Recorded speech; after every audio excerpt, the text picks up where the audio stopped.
Hello and welcome to Defending the Faith Against False Claims About Christian History, which you can see there in bright, bold, neon sign type letters. This is part of the We Must Weep Over the Culture, Christianity and the Crisis of Late Modernity lecture series by me, Professor Christian Jardine. This lecture is about history and apologetics combined.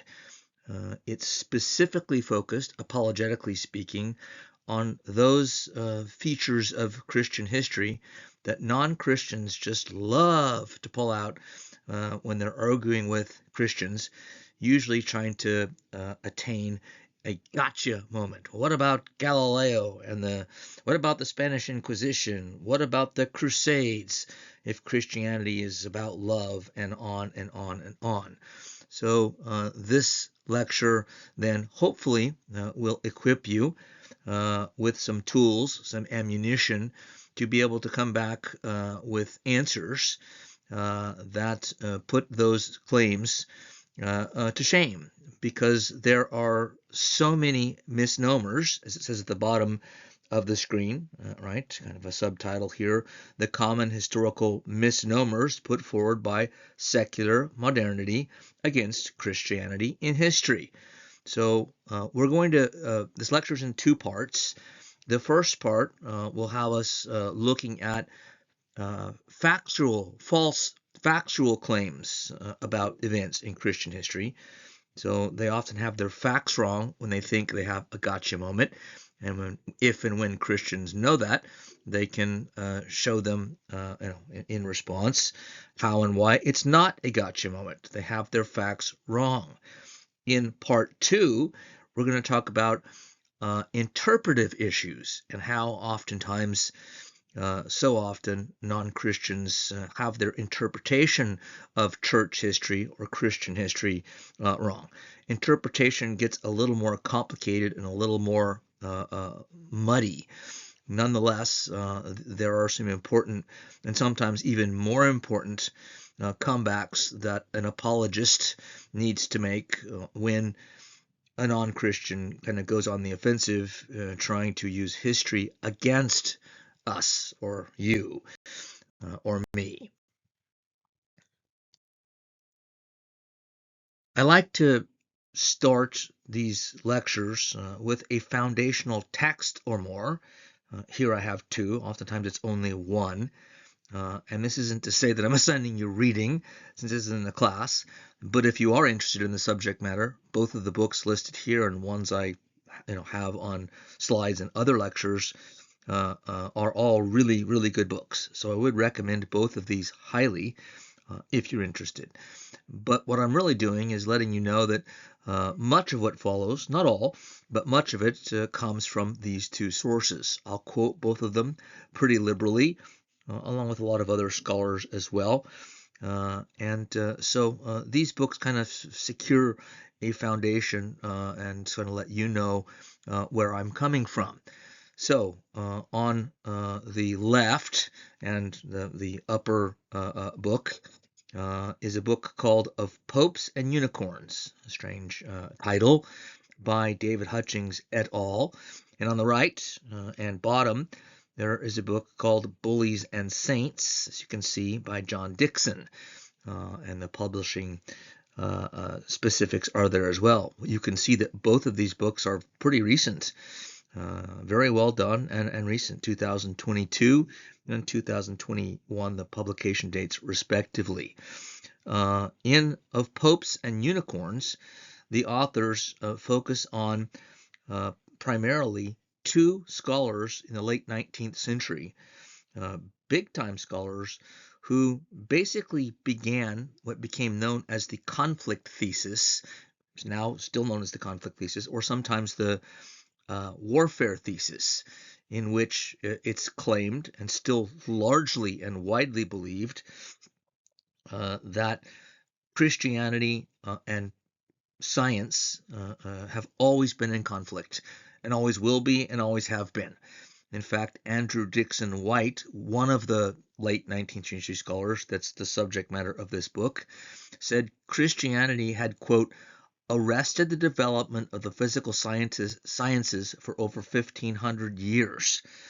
And there's all kinds of hyperbole like that in the rest of his book and in the other gentleman's book we'll get to in a while. So we'll come back to this book when we get to the conflict thesis specifically. I ask you here on the left side of the screen in the middle the question, the propagation of a lie this big could not have gigantic influence over many decades up until the present, could it? And the answer turns out to be yes, it could, because that's what happened. The authors of Popes and Unicorns say, quote, staggeringly, shockingly, astonishingly, yes. Nearly 150 years ago, two men, who pretty much no one has now heard of, set out to convince both the general and the highly educated public of a falsehood and pulled it off. They have fooled the minority and the majority. They have fooled a lot of experts. Their alternative version of history, one which is quite easy to show is untrue, remains the most common view to this day. Against all odds, they have successfully fooled the world. And they really have. This is still, I think, the overwhelmingly common belief about science and Christianity, or science and religion, that they're just inherently at odds with each other. It's not the case. And the two authors that we'll get into, Dickson being one of them, a guy named Draper being the other, we'll see sort of exactly what they did and how and why. The book Bullies and Saints on the right and below deals with, first of all, it deals with the bully part of the title. It does kind of come clean about Christian cruelty in history, where the church went wrong centuries ago, and even more recently, warfare, execution of different people, heretics and otherwise, and doesn't shy away from abuses committed by Christians. But then he goes on to defend Christianity and offer quite a lot of reasons why some of those events are that are used against Christians, though true, are often themselves misleading. So we'll look at some of the Christian crimes, atrocities, felonies, misdemeanors, cruelties throughout the ages in the next slide. But suffice it to say that he does, John Dickson, that is, the author, believe there are often mitigating circumstances. So he talks about how, regarding the church and the Bible's Imago Dei, all humans are created in the image of God, that, quote, it is easy to assume that such a high view of the person, regardless of their talents or contributions, is the default through every age. That is simply not the case, unquote. So Dickson is saying that I think it's quite it's the case that most people, Christians and otherwise, who haven't thought about this very much, just kind of assume, well, hasn't everybody then in the past, or everybody around the world today, for the most part, think of all human beings as kind of having inherent dignity and worth. But I think he's right that that's not true. Christians believe that to the core, and I'm not saying there's no other people in the world that believe that or something like it, but it's less common than many might think. He goes on to give quite a bit of advice. Most of this comes, I think, from the introduction to the book here. Quote, the posture of a Christian in the world should be one of humble melancholy, accepting their card-carrying membership in the League of the Guilty. We first see the evil in ourselves, and only then lament the evil in the world. He goes on to say we must not refrain from facing the systematic failures of Christians to live Christianly. Think of this book as an exercise in noticing the log in the eye of the church. A biblical reference there, I think used somewhat tongue-in-cheek, but it's meant seriously as well. So he does believe, and I agree, that if Christians want to be taken seriously by non-Christians and want to get other people to see the wisdom in following Christ and being born again, dying and being born again in Him, we have to be honest about the positives and negatives of our church and its history. He also goes on to say that Christ wrote a beautiful tune, which the church has often performed well and often badly, but the melody was never completely drowned out, and sometimes it became a symphony. I like the allusion there to a symphony. It's, I think, quite useful because a beautiful symphony, a great symphony, say one of Beethoven's or Mozart's, all right, can sound awful if it's terrible musicians that are playing the instruments, and if there's a terrible conductor. It might sound like nails on a chalkboard, it's so bad. But that doesn't have anything to do per se with the quality of the music. The music itself in a Mozart symphony is beautiful, but it's marred not by the written music. It's marred only by the people that play the instruments. And of course, to connect the analogy here, the individual Christians are the orchestra, but the piece of music is basically pure. It's not Mozart's fault or his music's fault, his symphony's fault, if human beings that are flawed, and in the case of Christianity, we're talking about sin and evil, and the sin of pride, idolatry, etc., etc. But it's not the Bible's fault. It's not Christ's fault if human beings, even members of the church, even church leaders at times, come up far short of what they're supposed to as Christians, because they're human beings like everyone else. All of us are sinful. All of us are flawed. All of us are inherently so, as Christians know. So, Church History 1A, Bullies and Saints. I've stolen the title of the book already, but here's some valid criticisms of the church role in history. And I'm going to read these somewhat quickly. And there's a much longer list if we really wanted to deal with it. Sorry about that. Forgot to plug in my computer. So, the execution of people for heresy. Famously, John Wycliffe in the 14th century, Jan Hus by the Catholic Church in the 15th, William Tyndale in the 16th, Michael Servetus in the 16th century, which happened in Calvin's Geneva, by the way, with Calvin being supportive of the execution.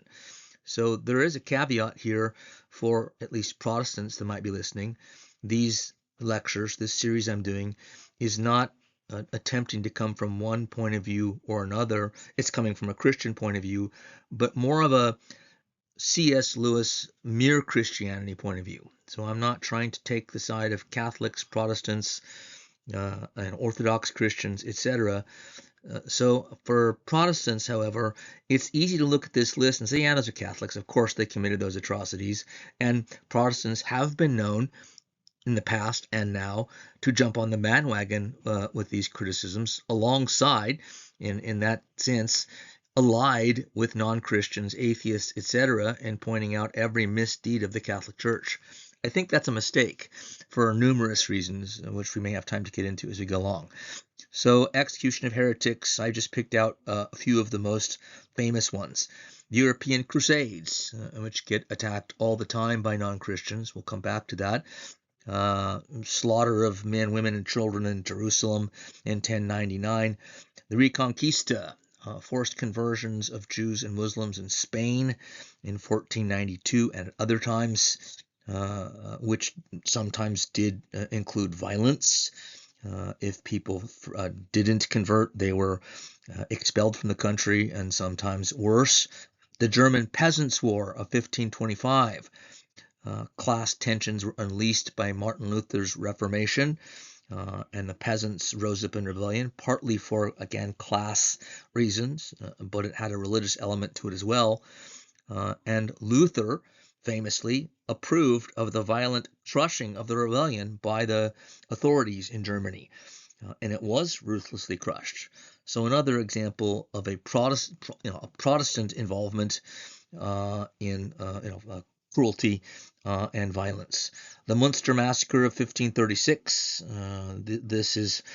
These are Anabaptists, part of the Radical Reformation, but things got certainly crazy and violent there. Long-term, large-scale oppression of Native Americans by Protestants and Catholics alike. Bartolomé de las Casas, the Spanish priest that went to the New World around or just after the time of Columbus, wrote, "By what right or justice do you keep these people in such a cruel servitude?" A Spanish priest who was pointing the finger at his own government, his own people, for cruelty to Native Americans. Various crusades against heretical groups, the Waldensians, Albigensians, sometimes extreme violence unleashed on them. There was something called the Piedmont Massacre in 1665, where around 1,700 Waldensians, again a group that was condemned by the Catholic Church as heretical, brutal massacre of 1,700 or so Christians, or heretics, but who thought they were Christians, until they were persecuted. The Antinomian controversy in the colonies, Anne Hutchinson and others excommunicated and banished from the colony for criticizing church leaders. So that wasn't violence per se, but it certainly was oppression. Witchcraft hysteria in both Europe and the American colonies. Six people were burned alive for witchcraft in Lograno, in Spain, in 1610. The Salem witch trials, more famously to us, in 1692 saw 19 people executed. 3 Quakers were executed in Massachusetts Bay Colony in the middle of the 17th century for spreading their religious beliefs in the colony. So that's a pretty long list and a pretty, shocking list of brutality and crimes committed by one Christian group or another. But as I said, there are mitigating circumstances with which Dixon and Bullies and Saints does deal with. I'll mention a couple of them. One of which I've already alluded to in the previous slide, and that is that human beings are human beings. Christians believe that all human beings are born sinful, going all the way back to the Garden of Eden in Genesis and Adam and Eve being expelled. And we've all been tainted with sin ever since. So are the cruelties here that we can't deny are cruelties and worse that we see on the screen, are they because of Christianity or Christians, or are they because human nature is such that sinful and evil violence and oppression can break out in any group, whether Christian, non-Christian, other religions, by governments, etc., etc. Also, I think relevant to consider is something that historians sometimes call presentism. Sometimes it's referred to as anachronism as well. But presentism is the tendency for people in the present to harshly judge those in the past, especially from long ago in the past, holding them up to moral, ethical standards and norms from our time, which the people at that time couldn't have possibly have been expected to, even know about, have thought about. And so some of these things that are on our list here, that are on our screen, I think can be looked at and at least should be considered as functions of presentism as much as it's if not more, as it's something explainable by the Catholic Church or Protestant denominations, policies, actions, etc. Alone. So, setting the record straight, matters of factual inerrancy or inaccuracy, I'm sorry, and myths about the church. I like to start with this quote by Philip Sampson, a scholar who's written a good book called 6 Modern Myths About Christianity and Western Civilization. And this is a bit long of a quote, but I think it's worth it. The stories that carry modern myths have, like all stories, a plot, some central characters to interact, and some props to help the action along. The setting may vary. The Dark Ages, Galileo's Leaning Tower of Pisa, Darwin's Galapagos Islands. The props also change. A flat Earth, Halley's Comet, Darwin's Finches, Galileo's telescope. But the plot and characters have an identifiable consistency. The plot is intended to draw a sharp contrast between the Dark Ages and ourselves, between science and the church, between reason and superstition.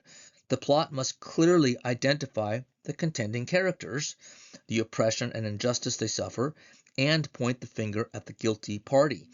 Naturally, the belief that the supernatural is either non-existent or powerless is a plot feature common to all modern stories.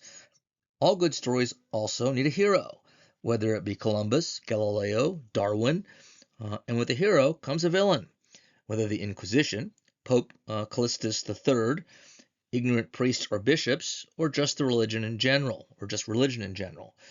As the villain, religion appears not as the power of God, but must play the role allotted to it by the myth. Once drawn, the characters are set against one another, Columbus and the Papal Court, Galileo and the Inquisition, or Darwin and Bishop Soapy Sam Wilberforce. In order to maintain this opposition, the characters must be portrayed as one-dimensional, shorn of any compromising complexity. The desire for simple, straightforward contrasts merges into stereotyping and misrepresentation. Such sharp contrast ought to alert us to be cautious. So Sampson is thinking of the stories that non-Christians tell about episodes in Christian history. A number of them alluded to there are often complete myths or completely false. And yet they are integral to our belief system and value system today. That's why so many people, so many non-Christians can sort of, off the cuff, from memory, bring back something about the Spanish Inquisition to throw at Christians, to throw them off, or to have a gotcha moment. This story overall, which we'll get more into in the next section, part 2, again is deeply ingrained. There is no historical evidence that the major claims of the New Testament are true. That's one of the things thrown at Christians all the time. And as you see from my little tag there in the upper right, this is false. Christians will not be surprised by this, of course, but we'll go into a little bit of why it's false. Critics often claim there's zero evidence for miracle claims in the Bible, or supernatural claims, and that Christians can only lean on blind faith. Blind faith is a phrase, that's lobbed at Christians, fired at Christians all the time, which is almost always untrue. And that it's the case here with regard to looking at the historical case for New Testament claims. So we're just going to stick to one claim made in the New Testament, since there are so many, but it's arguably the most important one of all, the resurrection of Jesus. So is there reliable evidence for the resurrection? The answer is yes, quite a bit. And I certainly don't have time to give you a comprehensive look at this. I've just picked out a number of types of evidence and arguments that do altogether, especially if you add them all up in a inference to the best explanation way, that I think they have a lot of explanatory power. There's a great deal of force behind these. So overall reliability of the Bible, gospel writers. Reading my own words here, the New Testament shows itself to be trustworthy. Gospel accounts match up quite well. And even in the places where they do not, this strengthens their integrity. What if each of the four Gospels was word for word exactly the same? So even if and when there are certain differences and discrepancies, that is more likely to be a sign of accuracy than inaccuracy.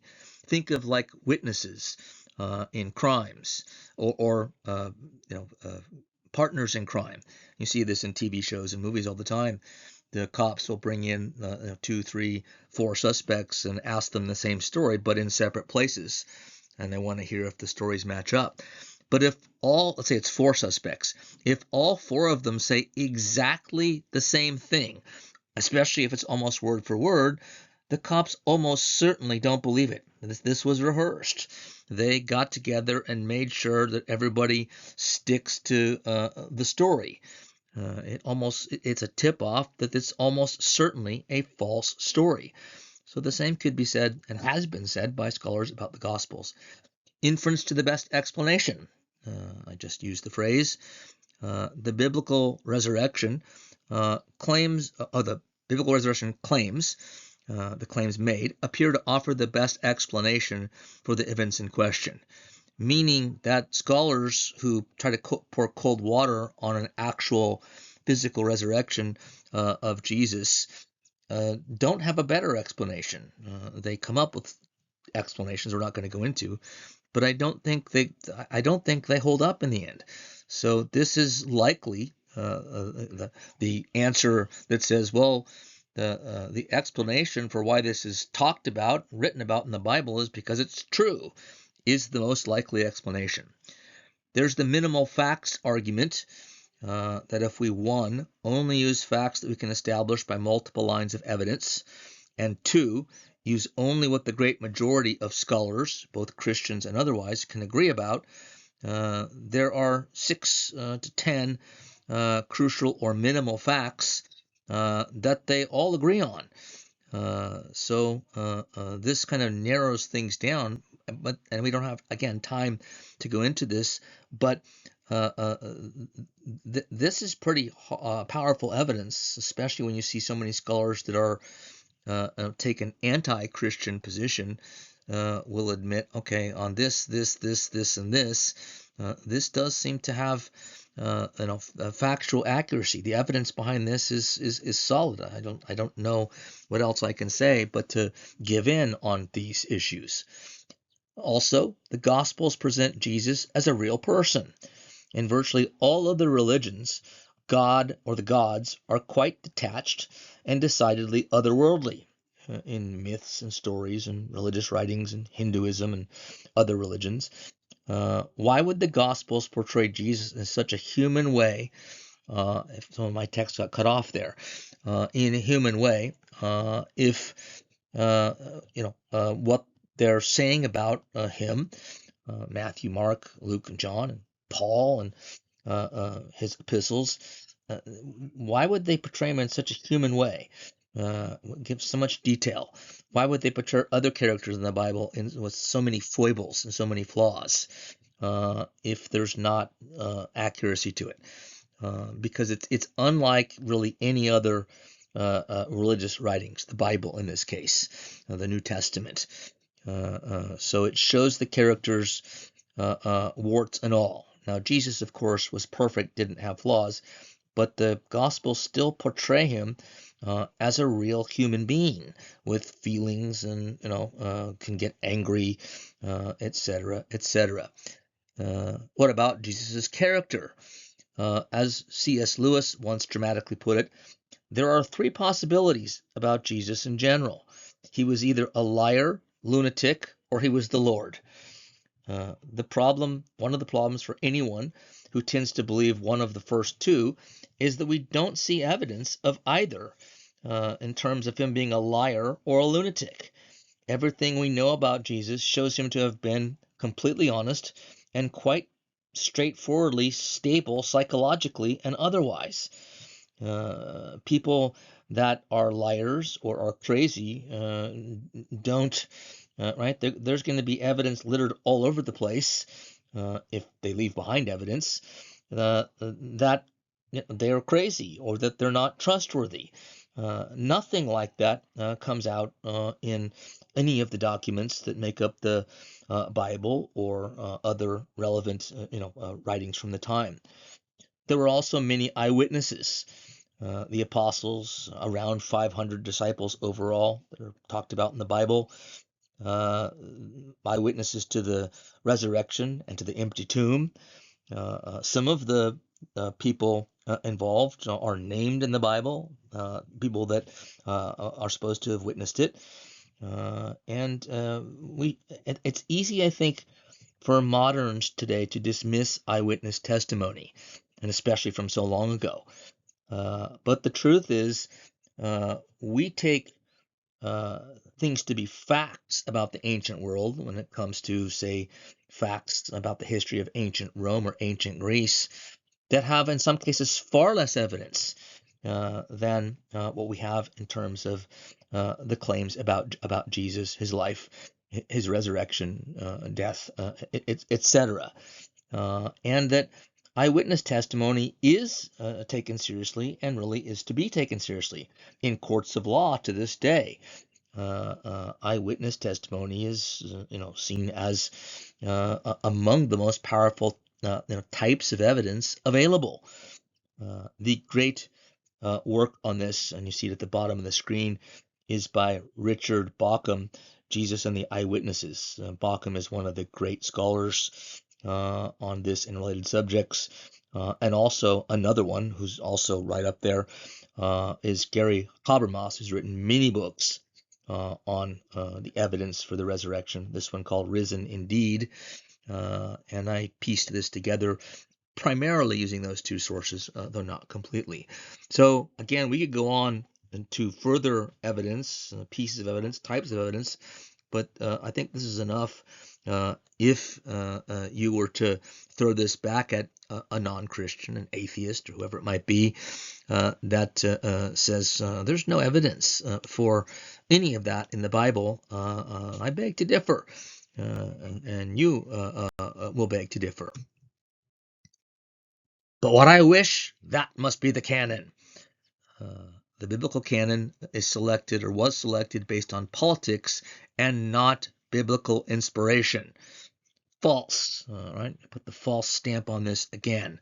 The quote comes from the Emperor Constantine himself, basically, which is sometimes used by opponents of Christianity to say the New Testament was put together for political reasons more than anything else. And there has been a debate for a long time about to what degree the Emperor Constantine, in convening the Council of Nicaea and other actions, was doing such for political reasons or because he was a serious Christian himself. And I'm not an expert on that subject, but either way, I think the evidence is pretty clear that it wasn't based on politics. Surely there were some political considerations that went into it.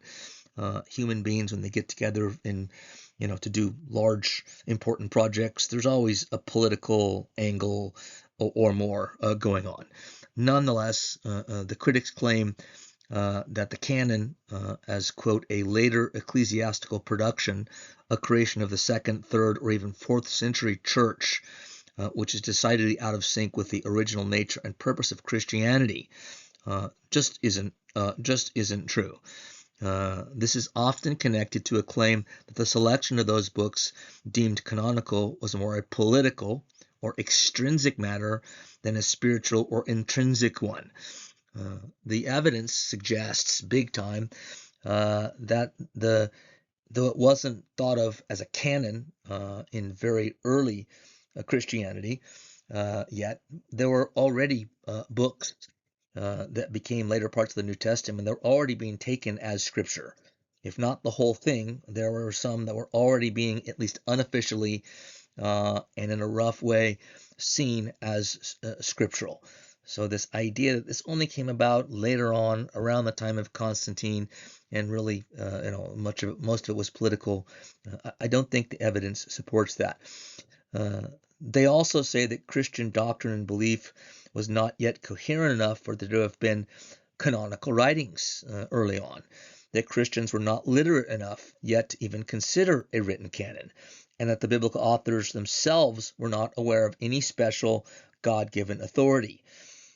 They claim the later canon was, again, extrinsic and not intrinsic, meaning it came about because of outside pressures and outside needs and goals, and not from inside, not from people's belief in and understanding of the real live God. This is all the quotations here coming from another great scholar, Michael Kruger, who wrote a fabulous book called The Question of Canon, challenging the status quo in the New Testament debate. But he says there was a matrix of theological beliefs held by early Christians out of which a canon might have developed quite naturally. And the evidence, again, in other sources, I think, makes it clear that that is likely. Even by the 2nd century, this is also Kruger, direct quote, most of the New Testament books were already seen as authoritative, already moving from scripture to an unofficial canon of scriptural books. Again, Kruger, early Christianity was characterized by a robust textuality, the knowledge, use, and appreciation of written texts. Christians not only wrote at an early point, but also exhibited a rather developed and sophisticated book technology, as evidenced by scribal handwriting, the use of the nomina sacra, and the widespread adoption of the Codex, which really was sort of the ancestor to what we now call bound books. A new corpus of sacred writings would not have been out of sync with the nature of early Christianity. In short, the critics are just flat out wrong that Christianity wasn't a textual or sort of literate culture. It really very much was, especially when compared with other peoples of that time and in those regions of the world. He finally says or writes, there are a number of New Testament passages that indicate the authors were quite aware that their books bore apostolic authority and thereby the very authority of Christ himself. So, as it's said above, critics also claim that the apostles, the biblical authors of the New Testament, show no sign that they thought of themselves as doing something special, something that came from God. But that's not true. They, in fact, do show unawareness of such things. I have one passage of Scripture, 1 Corinthians 14, 37 and 38, as an example, and there are many more.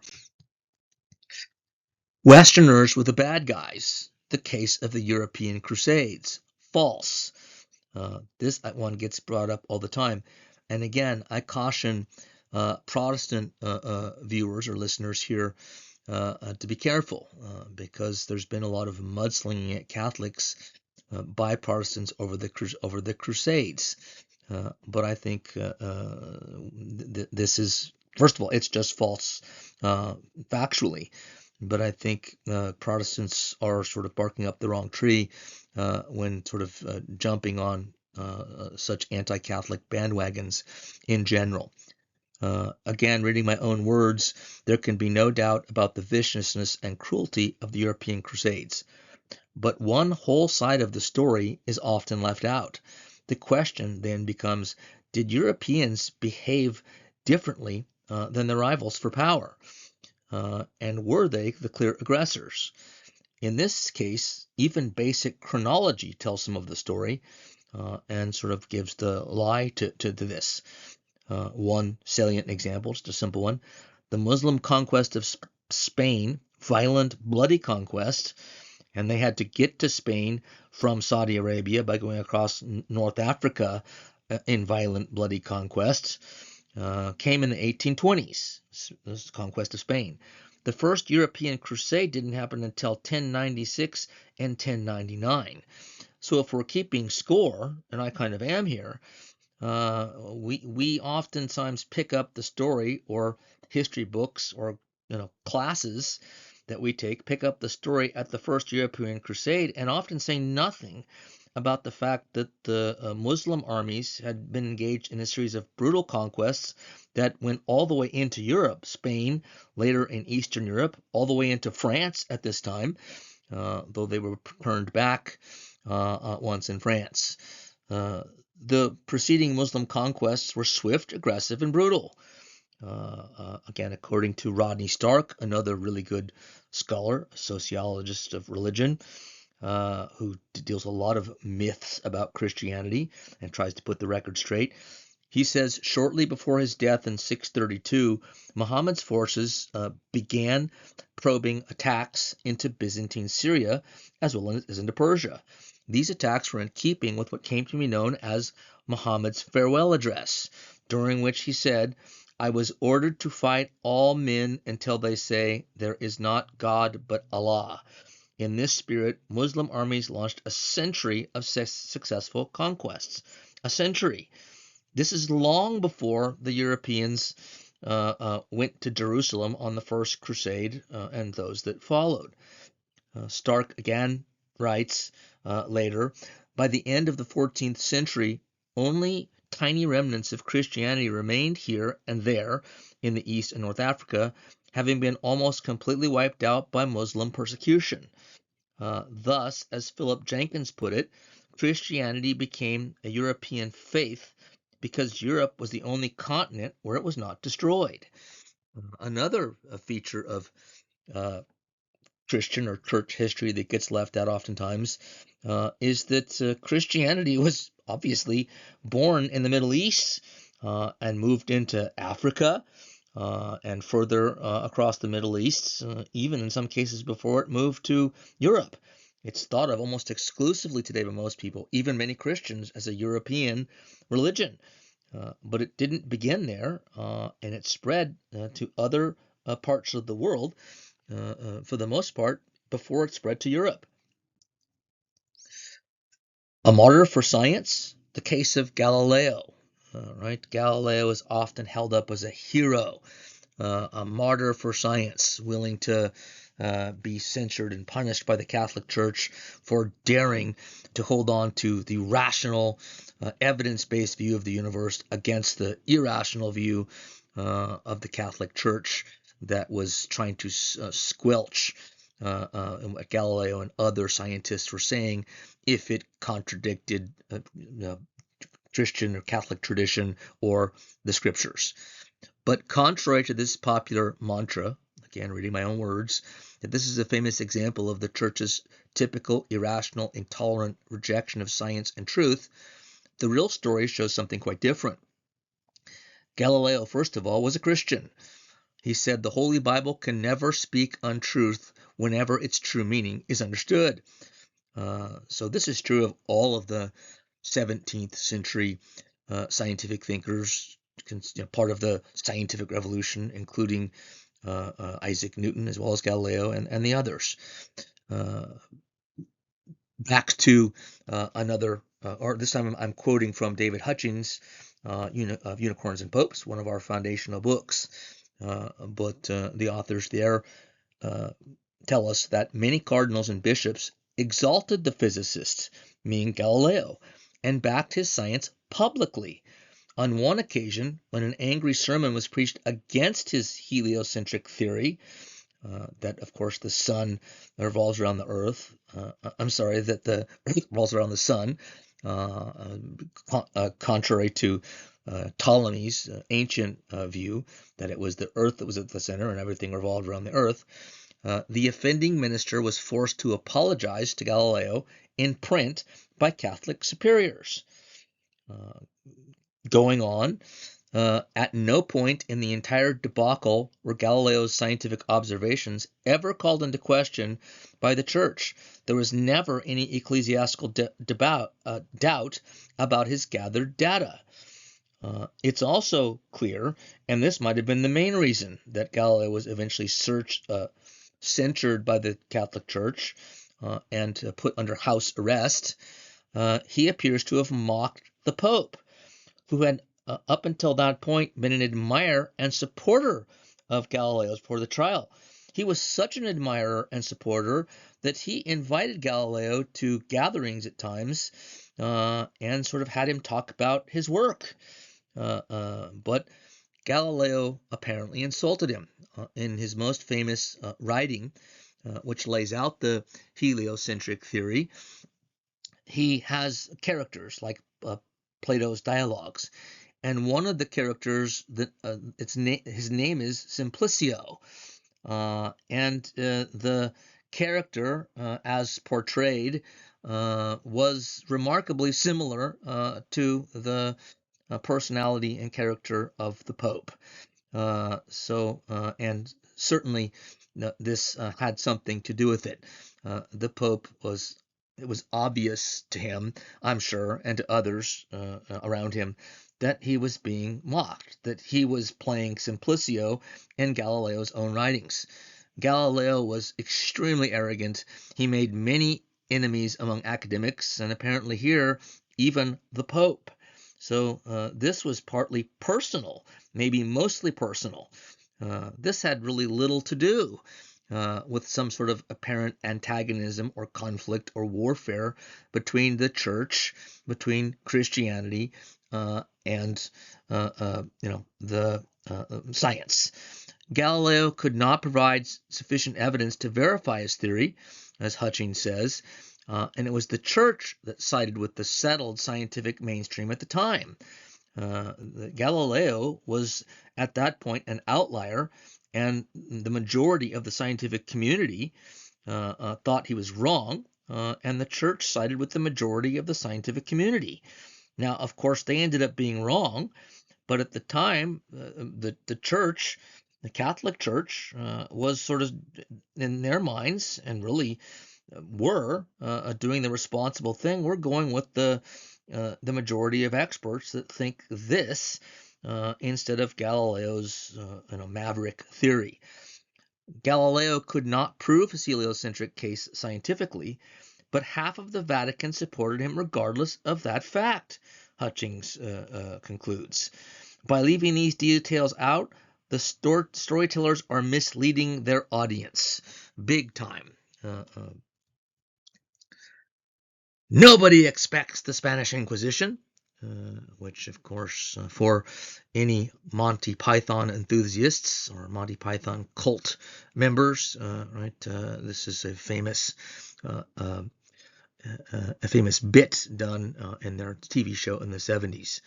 But the supposed wicked brutality of the church, supposedly seen in a microcosm by the Inquisition's bloody record of savagery and brutality. And you see a rather ominous looking photo there, or painting on the left. Much of the time, the Inquisition was carrying out orders from the Spanish monarchy. So here's another problem with many of the things that get thrown, the criticisms that get thrown of Christian history and its violence, is that so often we see that it's not church authorities so much that are cracking down on heretics or this person or that group. It's the state, the government, and the church is not involved, or at least less involved, less hot under the collar about this or that issue. So as Dixon and Bullies and Saints lets us know, for most of its history, leaving aside the awful campaign led by Torquemada, the Spanish Inquisition was known for its leniency. It was widely hailed as the best run, most humane court in Europe, notes Professor Madden from St. Louis University. There are even contemporary records of prisoners in regular state prisons deliberately making heretical statements or pretending to be a Judaizer, as they were known, or a converso, as they were called at the time, just so they would be transferred to the prisons of the Inquisition. So people in regular prison heard about how prisoners were treated went to the Inquisition's jails or prisons, and tried to find ways to make heretical statements themselves, so they could get transferred to the Inquisition facilities. Hardly, right? The same thing that we sort of hear in popular commentary, from sort of the popular perception even today of the Inquisition. Dixon again goes on with the scale of cruelty found in the scrupulous inquisitorial documents is wholly dwarfed by what we know of secular courts of the same period and long after, where stealing a loaf of bread could get you hanged. The Inquisition executed 18 people a year across its 3.5 centuries. The Spanish Inquisition would hardly register a blip on the radar of a history of human violence, and yet it looms larger in the modern mind than most other examples. Now, that is not to say that executing 18 people a year across 3.5 centuries is a good thing. It's still a horror, and those are still heinous crimes. But I do think Dixon is correct to point out that that's a tiny number of people compared to all of the people in Europe slaughtered in those centuries in warfare and in other ways. So putting it into perspective, looking at it, from a wider, larger perspective, it doesn't quite have the same evil look to it as the popular imagination would have it. We have reached the end of our first part, and we'll pick this up in part 2. Thank you.